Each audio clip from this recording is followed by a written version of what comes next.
n'a jamais raté un événement de Whitewater. Ce qui veut dire qu'il nous a accompagnés au Luxembourg, en Suisse, au Cameroun, à Atlanta, et aujourd'hui encore, Barthélemy a quitté à 11h du soir hier Banjul. Ce qu'il ne faut pas oublier, c'est que c'est quelqu'un de très humble. Il a quitté à 11h du soir Banjul pour arriver ce matin. Il a pris son bus, comme tout le monde, pour vous rencontrer.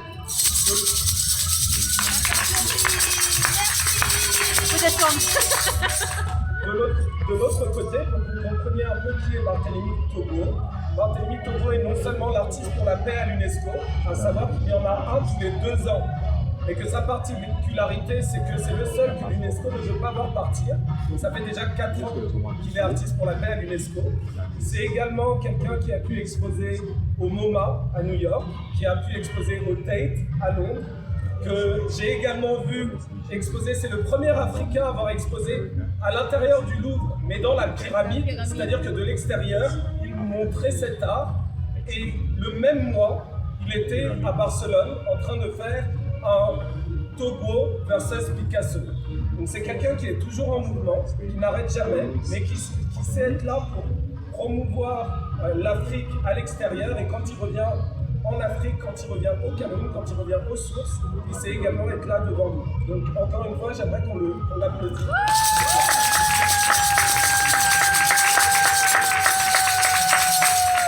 Voilà. Bon, nous on vous connaît déjà. Ce que je vais expliquer, c'est...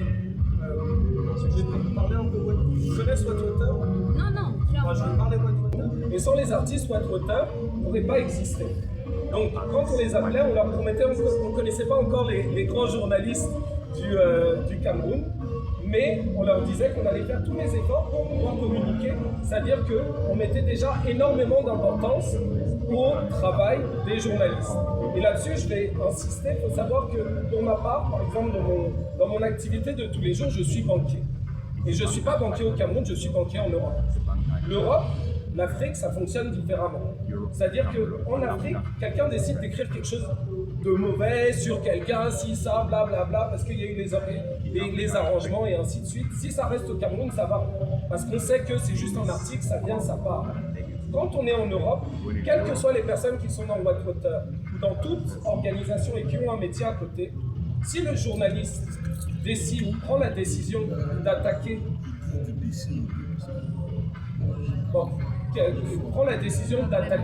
la personne qui est bénévole, ou de mal écrire, ou de ne pas être conforme à la...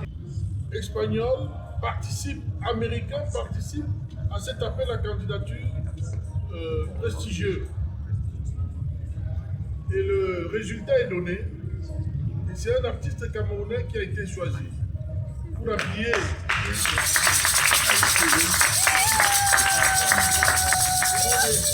Le continent. C'est le continent, mais vous allez voir. Et je vais en venir. Oui, on applaudit d'abord.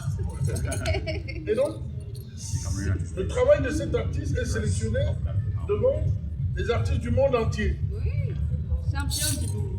Et on lance la maquette de ce tramway. C'est sur Google, hein. Vous tapez le tramway de Montpellier, vous allez voir le travail qui a été proposé avec une dimension plastique très forte où l'artiste a tenu l'idée du maire, très écologiste aussi, parce qu'il a des écologistes dans sa commune. Et ce décor un peu du végétal avec la sauvegarde des animaux, sachant que 75% du monde animal aujourd'hui est détruit par l'homme. J'y ai tenu compte de tous ces éléments et le projet a été sélectionné. Et donc les élus de l'extrême droite de l'Occitanie, de cette région, vont être contre le projet. Ils m'ont dit qu'il faut qu'on casse le maire qui veut changer la ville. Dans l'opposition. Et pour l'idée de casser la réputation de l'artiste qui a été choisi. Ils font une publication journaliste peut faire une publication en disant que Barthélemy Togo plagiat. Il nous a plagié, il a plagié un artiste français, et donc qui est une information complètement fausse, montée pour casser un artiste et dire au maire de Montpellier il faut enlever l'artiste, il faut annuler le projet de l'artiste qui va habiller le tramway de Montpellier pendant 100 ans. Parce que habiller le tramway d'une ville pendant 100 ans, je ne sais pas, peut-être j'ai une vie Par un douce. Africain, ça ne plaît pas à l'extrême droite. Exactement. Par un Africain, par un Noir. Et donc, ils font la publication.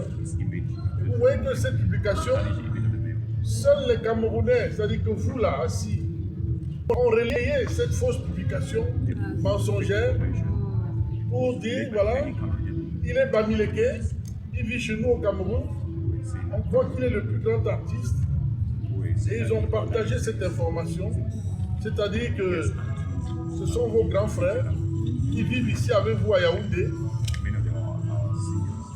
Ah, vous pouvez enregistrer, hein? Enregistrer. Je suis très certain de ce que je dis, puisque je ne suis pas un artiste d'aujourd'hui. Donc, ils font la publication et c'est les artistes camerounais qui vivent avec vous là dehors, à Etoumeki, à Kolindongo, ensemble, en Bâle, ou à Obili, prennent cette information raciste et relaient au Cameroun au lieu de faire une publication pour soutenir Oui, leur frère. leurs frères. Lui-même les a soutenus tous. Faire une publication plutôt pour détruire leurs frères. Et voilà, le Cameroun est célèbre dans cette démarche. Donc vous qui êtes journaliste, qu'est-ce qu'il faut faire? Moi, je ne suis pas enseignant à l'école de journalisme. Mais heureusement, cet artiste, il vit encore. Je suis né à Métète. Métète, c'est à côté de Mbalmayo, là. Ah, le Je lion suis est de Mbalmayo, de Ngalan. J'ai grandi à Dragage, à Yaoundé. J'ai été au CESDDA, collège d'enseignement secondaire, puis au lycée de Saint-Mélima.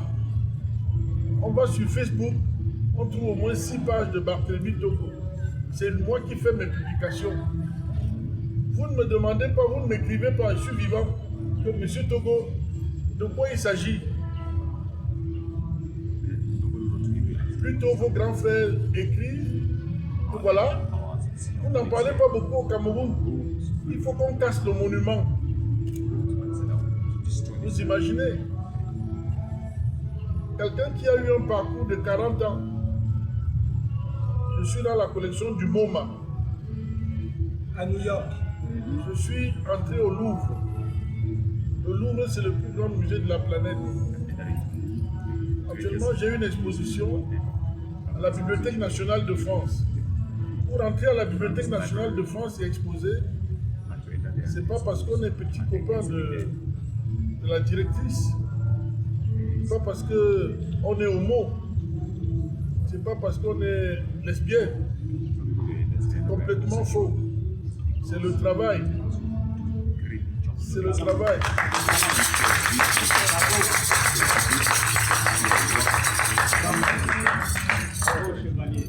Et donc, tout ce parcours de 30 ans, vous ne vous posez même pas la question.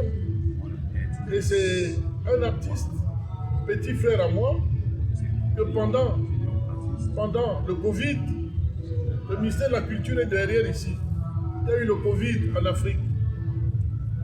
Le ministère de la Culture du Burkina Faso a invité environ 200 artistes au ministère. On a acheté quelques œuvres des artistes de 20 000 francs CFA à 200 000 pour aider les artistes pendant le Covid. Et un ami à moi, Antoine de Galbert, à Paris, m'a appelé, il m'a dit: Barthélemy, tu es au Cameroun, tu as un centre d'art à Banjul. Comment les artistes camerounais font? Ils sont oubliés, ils sont abandonnés. Il a dit: bon, Barthélemy, je vais te donner une somme. Tu vas distribuer à 4 artistes camerounais pour les aider pendant le Covid. J'ai dit à Antoine de Galbert, collectionneur: oui, je vais le faire. Il m'a envoyé les 100 francs. J'ai divisé les 100 francs par 21 j'ai fait un sac de remoulage dans lequel il y avait 5 kilos de riz, 5 kilos de lait, 5 litres d'huile, 5 kilos d'oignons, 5 kilos de pâtes. J'ai fait 21 sacs. J'ai écrit le nom des artistes camerounais. Et dans ces sacs, il y avait le gel, il y avait le masque. Et j'ai distribué à 21 artistes camerounais. Est-ce que je suis ministre de la Culture du Cameroun? Sur votre auteur et également votre activité. On parle du côté à critiquer, que les journalistes parfois peuvent sauter sur une mauvaise nouvelle. Maintenant, la réalité aussi, c'est que le journaliste doit gagner son argent. Vous êtes dans une situation qui n'est pas facile parce que d'un côté, vous devez vendre ce que vous écrivez, mais de l'autre côté, vous êtes la voix du peuple. Donc, vous devez toujours choisir le pour, le contre et tâcher de garder le cadre éthique. Donc ça, on le comprend. Maintenant, il ne faut pas oublier qu'on est au Cameroun ici. On n'est pas en Europe.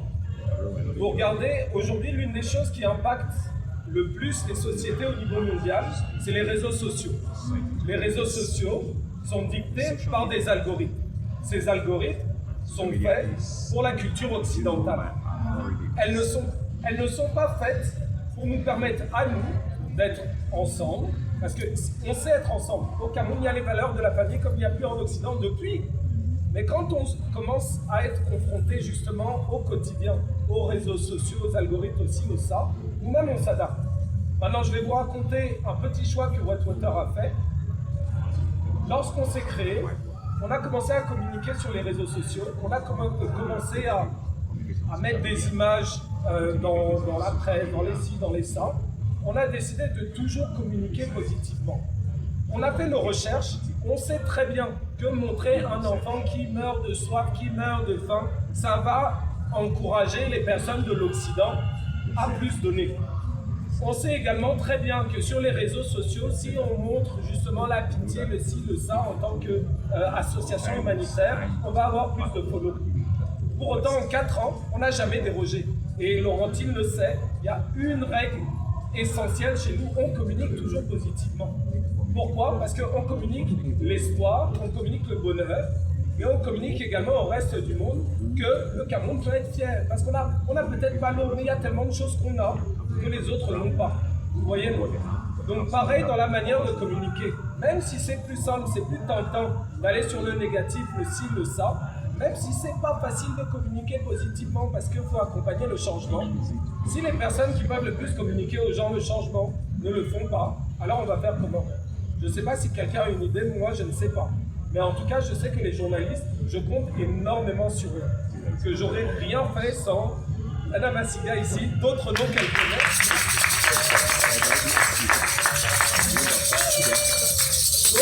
Mais attention, d'autres noms qu'elle connaît aussi.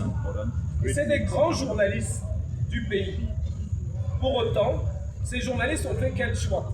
Ils ont vu quelqu'un arriver qui était ancré sur le positif, aider les gens, donner l'espoir, mais l'espoir vrai, pas l'espoir où c'est les fausses promesses. Et c'est ce type de profil que ces personnes ont décidé de, autant pas épauler, pour qu'on fasse nos preuves, mais ils nous donnent quand même une chance. Donc si eux qui ont 30 ans ou 40 ans de métier prennent cette décision, c'est que vous-même vous devez faire exactement la même chose. Et c'est à mon avis ce que Barthélemy explique. Barthélemy, quand il vous explique ça, attention, il n'est pas du tout en train de vous expliquer ça parce qu'il rentre dans un bras et il n'a pas le temps. Il n'a vraiment pas le temps. C'est quelqu'un qui bouge sans arrêt, qui sait qui ça, et qui veut tellement aider que, bon, il ne va pas se soucier des petites choses. Et quand on l'attaque comme ça au pays, c'est pas quelque chose qui va le fragiliser, sa réputation est faite, mais c'est quelque chose qui l'attriste. Alors,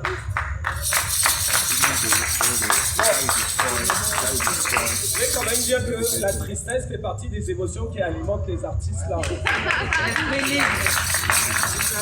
Mais non, en tout cas, sérieusement, c'est-à-dire que le père Togo là nous voit tous comme ses enfants. C'est quelqu'un, le premier moyen de faire découvrir un pays à l'étranger, c'est en faisant la promotion de sa culture.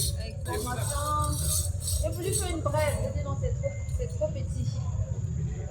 Je vais voir comment l'information mature, et après je ferai quelque chose de beaucoup plus approfondi.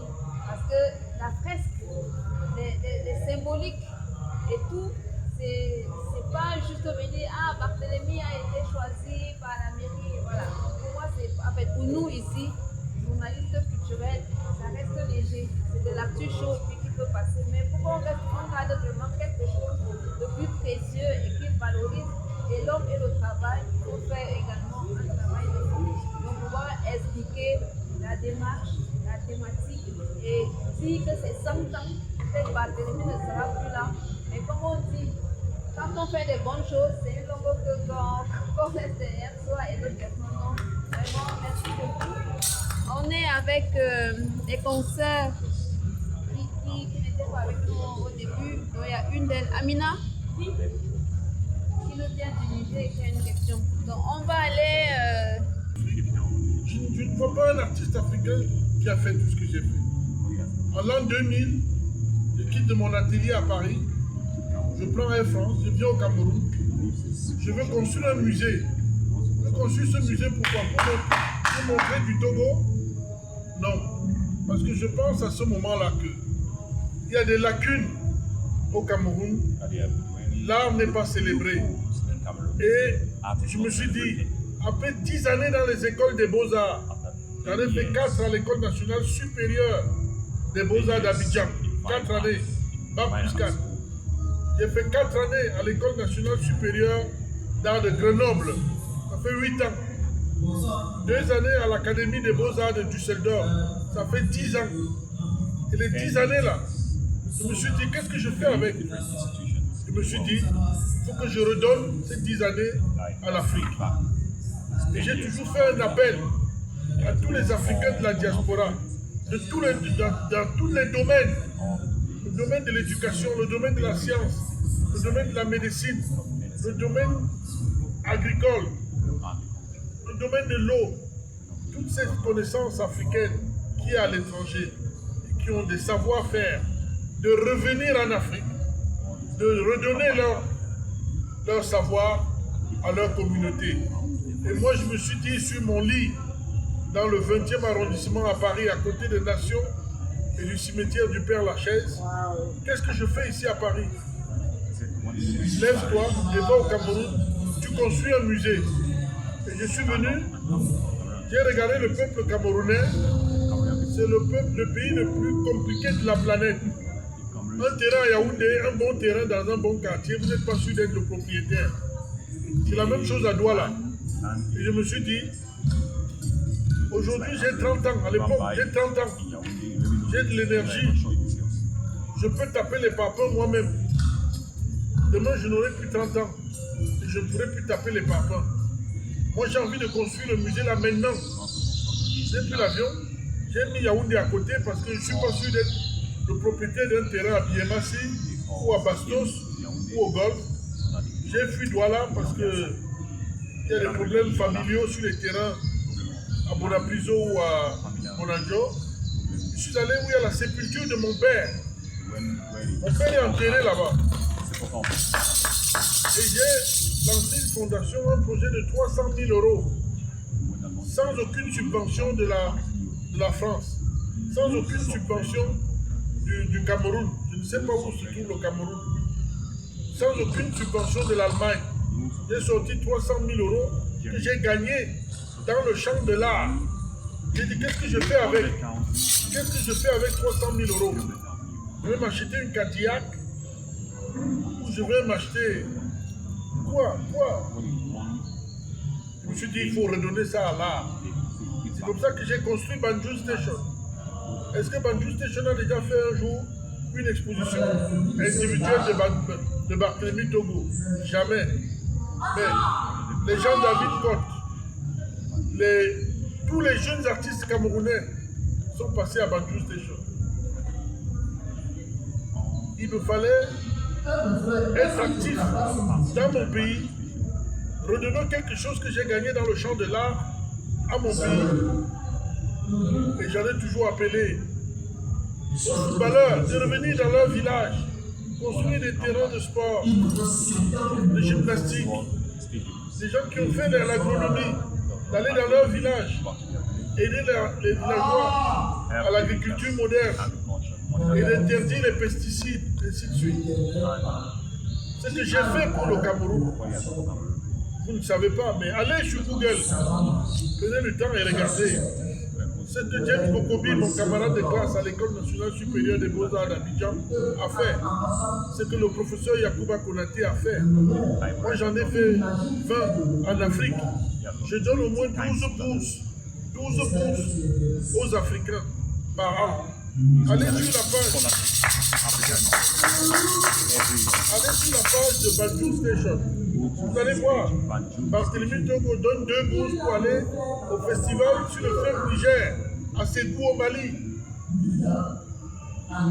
Barthélemy Togo donne 2 bourses pour aller à la biennale de Issy les Moulineaux. À chaque fois qu'on m'invite pour une exposition individuelle, je sais que les Africains ne sont pas montrés partout dans les musées. J'ai dit, je vais venir avec 2 Africains. Aucun autre artiste africain le fait. Aucun.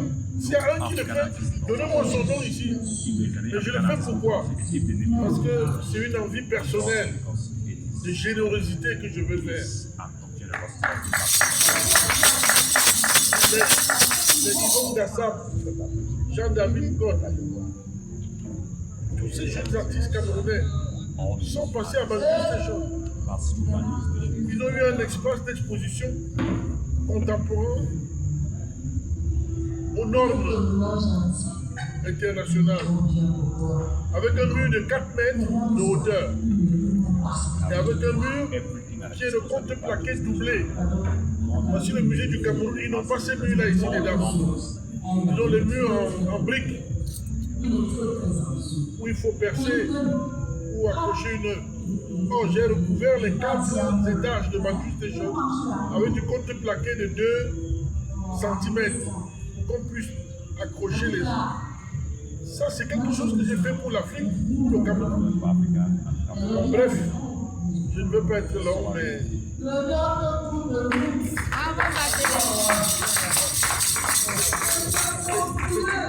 Juste petite question de curiosité. Est-ce que c'est le métier du critique de formuler les choses pour un peu piquer la personne à qui il va parler pour ouvrir davantage? Je ne sais pas si tu vois ce que je veux dire.